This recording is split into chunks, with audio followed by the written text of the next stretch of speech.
Ең ярашманын йылк пайланыйды Анастасия Керчогла. Ушак спортив гимнастика айлан занатланыр. Неде бежермеклері gösterir. Ниетлен пайлашма билгилеринен спорт чешетінде ой ең программасына келді. Ben gimnastikaya gezerim. Orada çok işlerim. Çoyuna öğrenirim. Savaşırım, bir şey zor yapma.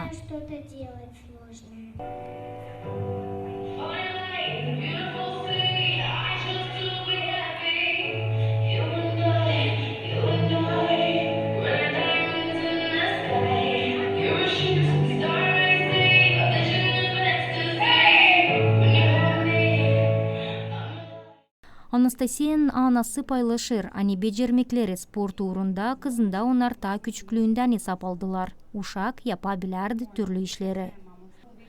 Biz bu talandı ta açan uşak 10 aylıktı hesap aldık. Söylerdik. Nastya göster şpagat. Uşak oturardı şpagata. Meklerdi. Biz yeniden söylerdik.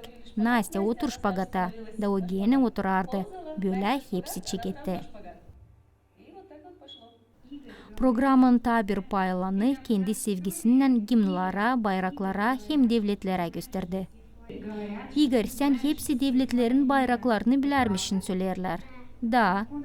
Kim buna öğretti? Mamu. Mamun beğenir başka devletlere gezme. Da. Sen de mi beğenirsin? Ben de. США, Washington. Doğru, ileri. İtalya, Rim. İleri. Germania, Berlin.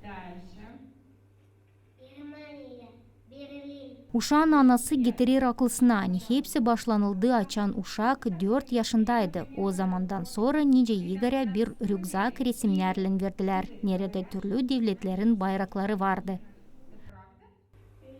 Komşuların çocuğuna bu rüzgar Türkiye devletin aeroportunda başladılar. Angısını o da gelip eve bize başladı. Uşak bu işi sevdi. Daşından sonra 2 yıl hep öyle bununla zanatlanır. Hem yeni adları öğrenir.